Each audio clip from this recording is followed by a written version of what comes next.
दिया। अब धीरे धीरे सीता कुछ बड़ी हुई। एक दिन सीता अपने आंगन में झाड़ू लगा रही थी। अब जब झाड़ू लगा रही थी तो महाराज वहां एक धनुष रखा था, जो धनुष इतना भारी था किसी के हिलाए से हिलता नहीं था, सड़ा हुआ था, बरसों का पड़ा हुआ रखा था और वो किसी के हिलाए से हिलता नहीं था। समझो मेरी बात। और वो रखा हुआ कब का था? 19 पीढ़ी पहले का। महाराज लेकिन वो धनुष बना हुआ किसका था? महात्मा दधीच की नाक की हड्डियों का। अब महात्मा दधीच कौन थे? महात्मा दधीच अनसुईया की बहन नंदनी के पुत्र थे। याद रखना। उस धनुष को सीता ने उठा लिया। कैसे? श्री जननी दुलारी और बचपन में कहोती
सबको वचन सुनाओ।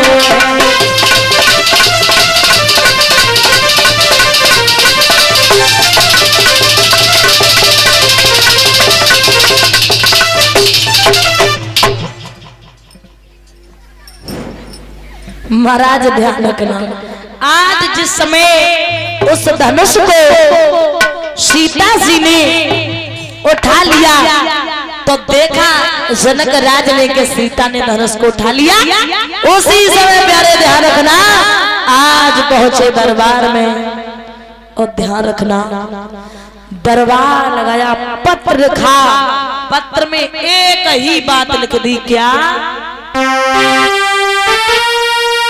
कि जिस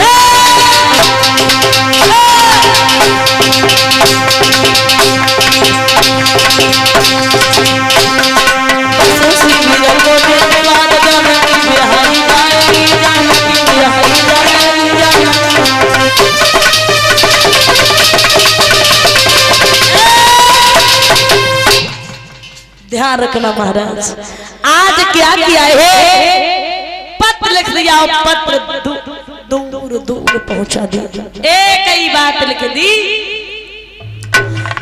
कि जो इस धनुष को तोड़ेगा। अब सबे पता थी कि सीता कितनी सुंदर है भैया। एरा गेरा नत्थू खेरा काने भेड़े टेढ़े सब चंदे, जो जैसे आते भैया। माफ करना, मैं अवहेलना नहीं करती हूँ, कि कौन कैसे, लेकिन भगवान ने जिसको जैसा बनाया, जो जैसे थे, किसी ने ये भी नहीं सोचा कि हमारे एक आँख ना जाने हमारे संग हो एक ना, कहू ने जाना सोची हमारे दोनों आँखें ना जाने हो एक, कहू ने जाओ ना सोची हमारे पैर टूट जाने हो एक ना, लेकिन ध्यान रखना चल दिए, और जब चल दिए प्यारे उसी समय ध्यान रखना आज पहुंच जाते। एक पत्र पहुंचा का आजमगढ़ में, और जब आजमगढ़ में पहुंचाए प्यारे विश्वामित्र राम और लक्ष्मण को लेकर के चले। रास्ते में आ रहे थे, उन्होंने क्या देखा, पत्थर की स्त्री पड़ी थी। तो जब पत्थर की स्त्री को राम ने देखा, राम ने पूछा गुरुदेव ये पत्थर की स्त्री ये कैसे हो गई? बोले बेटा सुनो, ये गौतम ऋषि की पत्नी है अहिल्या।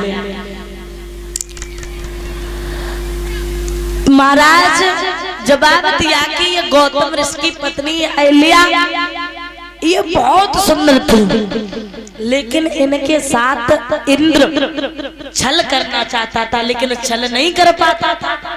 क्यों नहीं कर पाता था? कि गौतम ऋषि 24 घंटे घर में रहते थे, सिर्फ 4 बजे गंगा स्नान बनाने के लिए जाते थे बस, और वरना हमेशा घर रहते थे, तो वो छल कर नहीं पाता था। अब एक दिन इंद्र चंद्रमा के पास पहुंचा। महाराज परीक्षित, अब जो एक शंका वाली बात है, सुनो परीक्षित जी, एक शंका वाली बात है कि इंद्र जो हतो वो चंद्रमई के पास काहे पहुंचो? जब बताओ हमारे पास चलो आ तो, अनुज भैया के पास चलो आ तो, हमारे प्रधान जी चाचा के पास चलो जा तो, हमारे छोटे भैया के डेगा काऊ के डेगा चलो जा तो। लेकिन इंद्र चंद्रमा के पास क्यों पहुंचा? अब बात ये है कि देखो शराबी होगा तो शराबी उसके पास जाएगा, शराबी के पास शराबी जाएगा, ज्वारी के पास ज्वारी जाएगा, लफंगा के पास लफंगा जाएगा। जिसके विचार जिससे मिलते वो उसी के पास जाता है। ध्यान रखना, तुम खूब दोस्ती मनाइयो खूब करियो, लेकिन ना शराबी शाम को शराबी के डेगा लगे जाए, भैया कुछ हिल्लो पानी है कि ना है, ले लेते अद्दी। अब पौआ हो तो कितने को, तो 50 पैसे को लगो तो पहले 30 को आ जाते तो 20 को है, अब तो 50 को है, कितने को है? लेकिन भैया है जेब में कि ना है। तो ध्यान रखना, अब बात ये थी कि इंद्र चंद्रमा के पास क्यों पहुंचा? महाराज इसकी 27 पत्नियां थी, लेकिन फिर भी ये अपने गुरु की पत्नी को भगा लाया था, इसलिए इसके विचार उसी से मिलते थे। ये चरित्रहीन था और वो चंद्रमा था, वो भी चरित्रहीन था, इसलिए उसके पास पहुंचा। अब पहुंचा तो उसने कहा सुनो बात है कि क्या, देखो हमें काम करो चाहे का, हम अहिल्या के साथ छल करना चाह रहे, लेकिन हम कर नहीं पाते हैं। क्यों नहीं कर पाते हो? क्योंकि गौतम ऋषि सारे दिन घर पे ही रहते हैं, लेकिन 4 बजे वो जाते गंगा स्नान करने के लिए। तो तुम मेरा सिर्फ एक काम कर दो, क्या कि तुम मोरेगा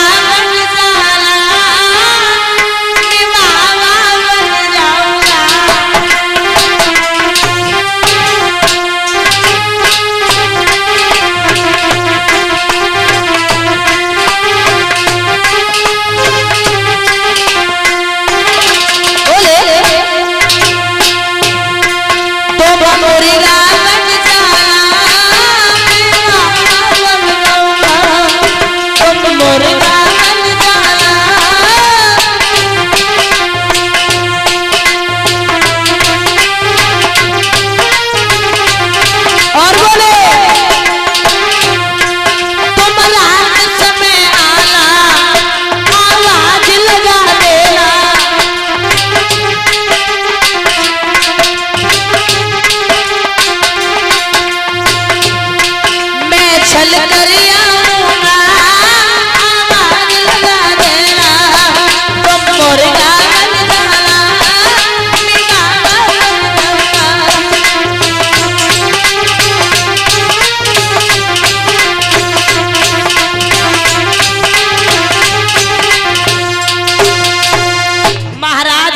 रखना। आज जवाब दिया ऐसा करना, तुम मुर्गा बन जाना और मैं बाबा बन जाऊंगा और पहुंच जाऊंगा। आवाज लगा देना लगभग 2-2:30 बजे, बस मैं पहुंच जाएंगे उधर। गौतम ऋषि स्नान करने के लिए जाएंगे, काम तमाम हो जाएगा। ऐसा ही किया महाराज, पहुंच गए। जैसे ही रात के लगभग 3-3:30 कोई टाइम हो, 2:30 मान ले, आवाज लगाए दी आधी रात पे क्या हुआ। सोई बीती